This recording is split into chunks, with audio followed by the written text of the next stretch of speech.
तो चलिए आज मार्केट की एक ऐसी खबर को डिकोड करते हैं जिस पर सबकी नजर है। हम बात कर रहे हैं एंकर लॉक इन की।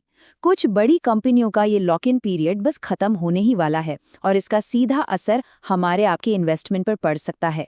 तो समझते हैं कि ये पूरा खेल आखिर है क्या। देखिए, हमारी एनालिसिस में एक बात साफ साफ उभर कर आ रही है।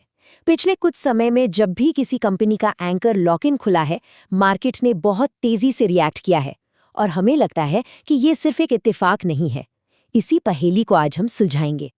तो सवाल ये है कि हम आज अचानक इस टॉपिक पर बात क्यों कर रहे हैं। इसलिए क्योंकि कुछ खास कंपनियां हमारे राडार पर हैं जहां ये लॉक इन खुलने वाला है, और जब ऐसा होता है तो मार्केट में हलचल होनी तय है। तो ये वो नाम हैं जिन पर हमारी खास नज़र है। सबसे पहले है करोना रेमेडीज। यहाँ कंपनी की लगभग 2% इक्विटी का लॉक इन खुलने वाला है। इसके साथ ही वी गार्ड फिट इनोवेशन और कैनोरा रोबेको एएमसी पर भी हम बारीकी से नज़र बनाए हुए हैं। ये सिर्फ नाम नहीं है, ये वो स्टॉक्स हैं जहां आने वाले दिनों में एक्शन देखने को मिल सकता है। तो एक एंकर इन्वेस्टर की कहानी 3 हिस्सों में होती है।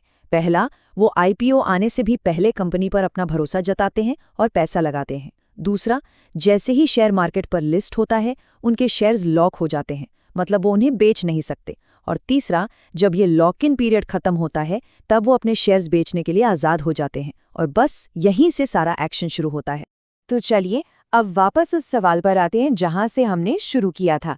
हमने ये तो समझ लिया कि लॉक इन क्या है, पर जब ये ताला खुलता है तो मार्केट में भूचाल क्यों आ जाता है, इतनी तेज रिएक्शन क्यों देखने को मिलती है।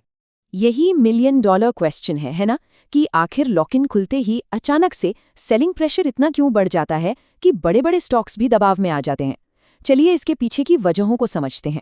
इस तेज रिएक्शन के पीछे मोटे तौर पर 3 कारण होते हैं। पहला, सप्लाई का सैलाब। सोचिए अचानक से लाखों शेयर्स मार्केट में बिकने के लिए आ जाते हैं। दूसरा, प्रॉफिट बुकिंग।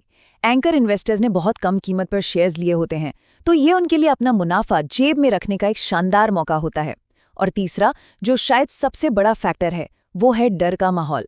जब मार्केट देखता है कि बड़े खिलाड़ी बेच रहे हैं, तो छोटे निवेशक भी पैनिक में आकर बेचने लगते हैं और गिरावट और गहरी हो जाती है। इसका असर कुछ इस तरह का दिख सकता है। मान लीजिए लॉक इन खुलने से पहले शेयर की कीमत एक लेवल पर है, लेकिन जैसे ही लॉक इन खुलता है और बिकवाली का प्रेशर बनता है, तो कीमत पर इसका असर पड़ना लगभग तय है। अब ये गिरावट कम होगी या ज्यादा, ये तो वक्त बताता है, पर इसका रिस्क हमेशा रहता है। तो इस पूरी बातचीत का मतलब क्या है?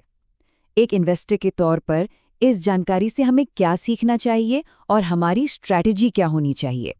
देखिए, सबसे जरूरी और पहला काम जो करना है वो ये है कि इन कंपनियों की लॉक इन एक्सपायरी डेट्स को अपने कैलेंडर पर मार्क कर लीजिए। अगर आपने इन स्टॉक्स में इन्वेस्ट किया है या करने का सोच रहे हैं, तो ये तारीख आपके लिए बहुत बहुत जरूरी है। याद रखिए, जानकारी ही सबसे बड़ा बचाव है। और आखिर में हम आपको एक सवाल के साथ छोड़कर जाना चाहेंगे।